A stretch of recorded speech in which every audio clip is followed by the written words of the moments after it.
On episode 9 of the Bits and Bytes podcast, movipass for $9.99 a month. Sign me up, and I've been to hell and back with Hellblade, Senua's Sacrifice. This is the Bits and Bytes podcast.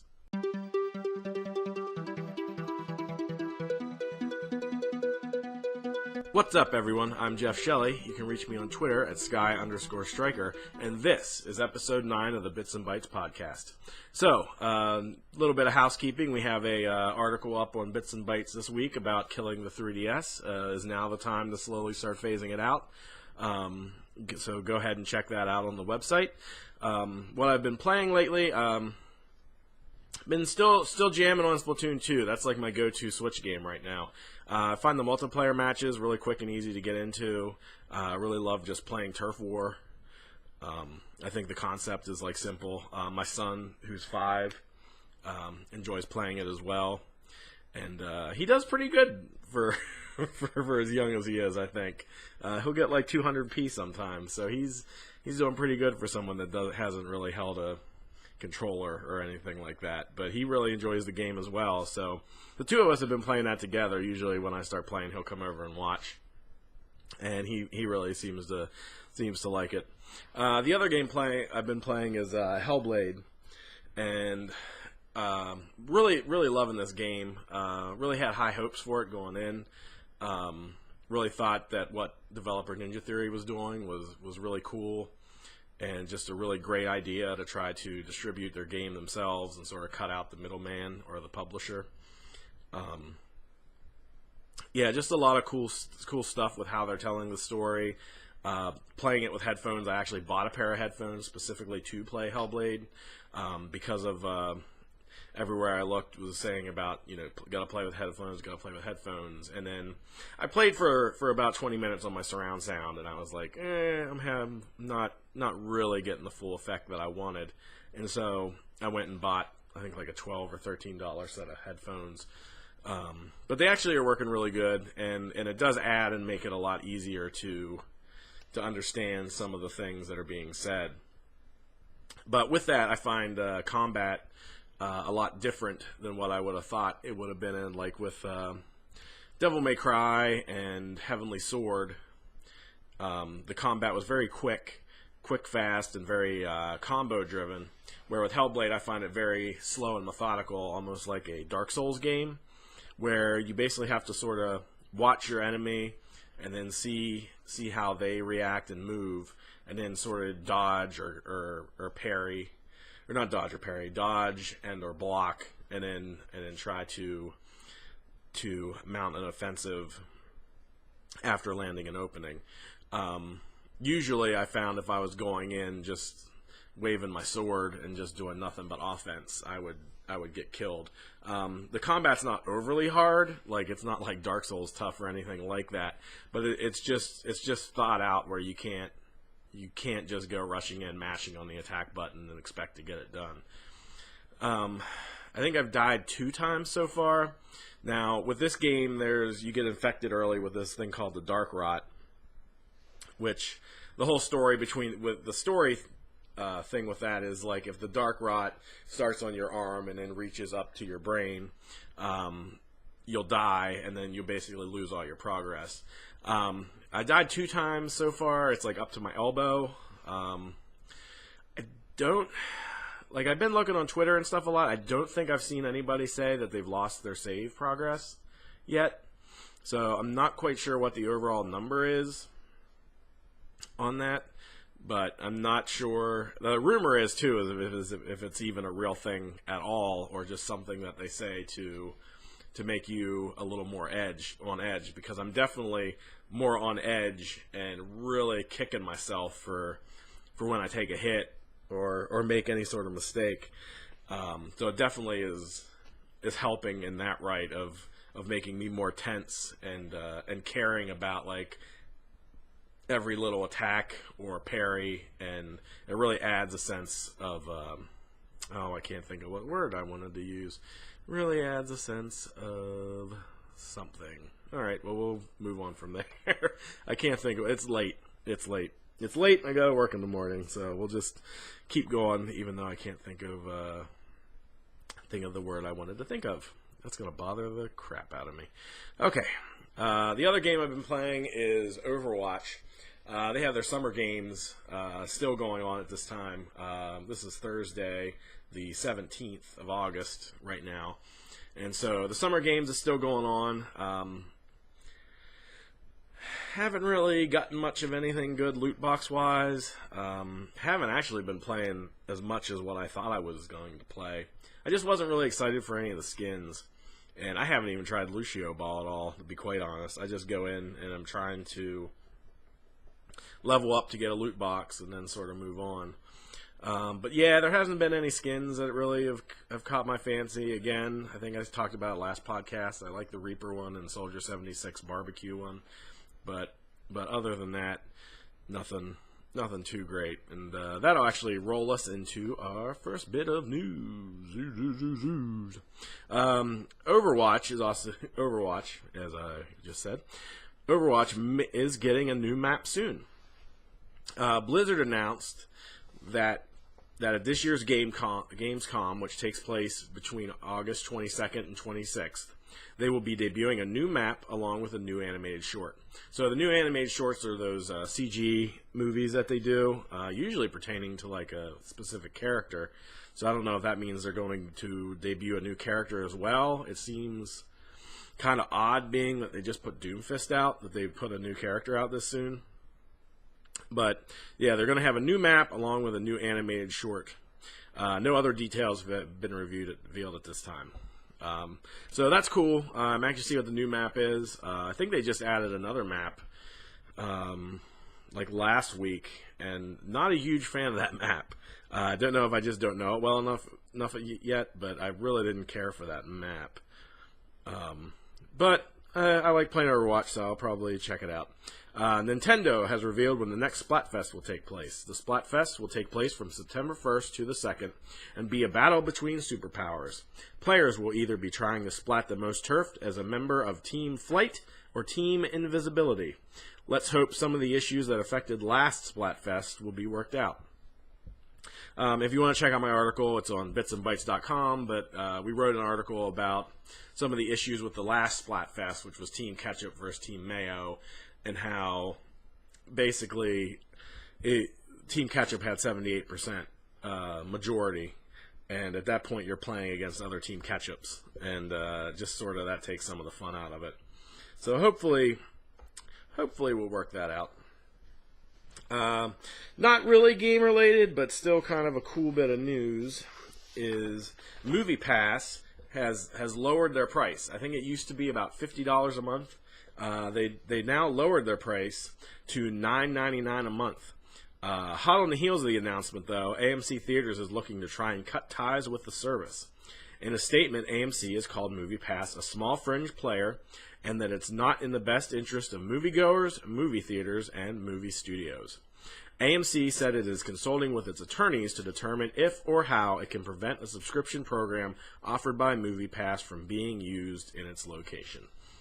So this brings us to our topic of the show. Is movipass good or bad for consumers? We're going to look at the average cost of a movie ticket is $8.84. So basically for your family of four, that's just under $40. So movipass is about $1 more than the average for unlimited movies a month. And by unlimited, it's basically with movipass, you're limited to one movie a day. So how movipass works is you basically need two things. You need your phone with the movipass app installed, and when you sign up for the service, it takes them about 5 to 7 business days, and then you get a movipass debit card. So how this works is you take your phone, you have your GPS turned on, and you check into the theater that you're going to see your movie. Then you select the movie you want to see, whether it's like Wonder Woman, Spider-Man, whatever. You select your movie you want to see.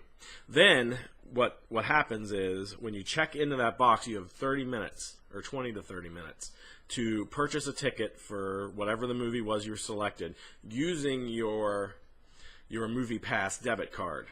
So basically what they do is they add the funds for the movie ticket onto that debit card. they are paying the full price of the movie pass is, while you're only paying your $9.99 subscription fee. But you use that debit card, so the theater isn't really losing any money at this point. MoviePass is defending it, basically saying that the $9.99 cost point is going to drive more people to go to theaters, thus buy more concessions, and theater revenues will be up.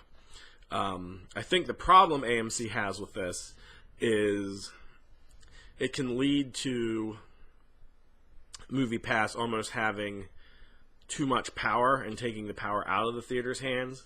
If MoviePass really catches on, they could actually maybe start charging theaters for being on their service, and and theaters relying so much on the sales of like popcorn and soda and everything. I mean, I think that's the only reason AMC is sort of against it. I don't get their argument that it's bad for consumers. I don't buy that for a second. Like, it's like, as a consumer, I'm like, oh, at $9.99, I can see one movie a day. Sign me up. Like, it's not. From a consumer standpoint, I don't think it's that bad. From a theater standpoint, I think it takes a lot of power out of the theater's hands, where they used to be all knowing and all powerful, and I don't think AMC is willing to give that power up to where MoviePass would possibly eclipse them. But as for if it's good for consumers, I think it is. It puts more choice back in the consumer. You can still buy regular tickets if you want, but you can also get these $9.99 tickets. Sustainability of it, I'm a little skeptical of how MoviePass is going to be able to sustain, just based on, they could be eating a lot of money if you're going to a lot of movies. But I think what they're hoping that happens is people keep it around like a Netflix subscription, where there's some months that they just don't go to the movies. There's just nothing out they want to see. They just don't go. MoviePass still gets that $9.99, and they're not paying anything because you're not going to the theater. That's my thought. Is they're just sort of hoping, sort of almost like on a gym membership mentality, where you have this membership, you just sort of let it roll, whether you're using it or not. It's just sort of always in the background for when you want to use it. I know I'm going to get one. I get paid tomorrow, so I'm going to pick it up on Friday. I got to check with my wife to see if she wants one. I think MoviePass is looking into some family plans, which would be cool. I'm not sure I'd get my son one, just because right now there's not a lot of kids' movies, and we really don't go to see multiple movies. Like, he's still in the G realm and slightly PG of movies, so he's not going to see as many movies as what I or my wife would see. But I have to see if she's interested in that. But is it good for consumers? I think it is. Again, my only concern would be the sustainability of it. If MoviePass is able to basically eat that amount of money up front until the novelty wears off, because right now is like, if I'm paying $9.99 to see movies, I'm using that pass a lot for the first few weeks I have it. Like, I'm going to the movies every chance I can get just for the novelty of using MoviePass. Now, whether that holds up, I highly doubt that'll be long term, where I'm going to see everything whether I care or not. But the first few times, I'd probably go see stuff I normally wouldn't see, just for using the MoviePass. But then on the plus side too, I think I'd probably spend more money on concessions, to be quite honest. Like, I don't have that big movie ticket price. I'm basically getting in, after I go see my one movie, I'm basically getting into the other ones for free. I think I'd be more apt to buying more concessions and driving the theater revenue there than, be honest, sometimes I sneak stuff in, like candy and whatnot. Like, my kid has certain things he likes that's not sold at the theaters. We bring that in. And I probably would. I definitely would cut that out if I'm not paying for any ticket. Because right now, like for 3 of us to go, it's probably about $25 just for tickets. And then once you figure in concessions and everything, like my wife gets a soda, he gets a drink, we get a popcorn and a candy. I mean, we're looking at like $50 by the time it's all said and done, and that's like a huge chunk of change. Like, so I'm hoping that movipass lasts. I'm for it, and I think it's good for consumers. So Bits and Bytes approved on that. Now we're going to segue into our new releases. New release video games for PS4 this coming week. We got Uncharted: The Lost Legacy. That'll release on August 22nd. Madden NFL 18, also the 22nd. The Escapist 2. All these are going to be on August 22nd, so I'm just going to read down through it. Wolfenstein: The 2-Pack, and Thimbleweed Park. Xbox One gets Madden NFL 18, The Escapist 2, Wolfenstein: The 2-Pack, and they get Masquerada Songs in Shadow on the 23rd. That's going to be on August 23rd for that one.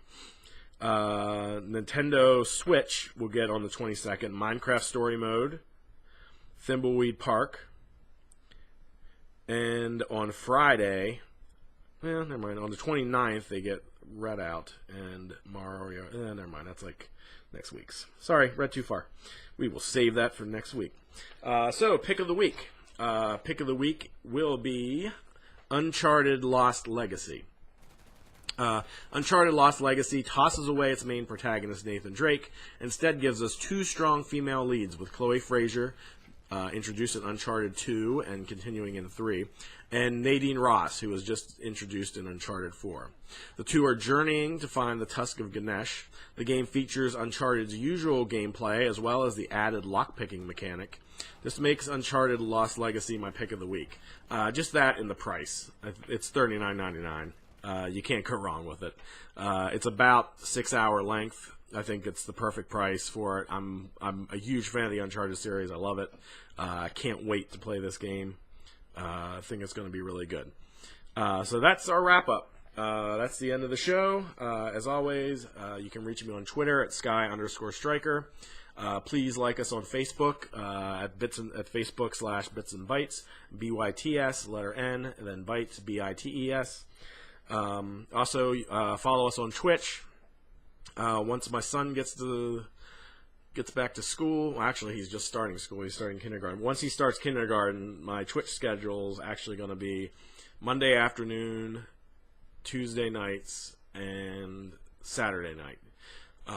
But that won't be till September, till he gets back to school. So about 2 more weeks, and then I'm hoping to really push some stuff on Twitch. So, yep, follow us on Twitch, like us on Facebook, and good night, and sleep tight.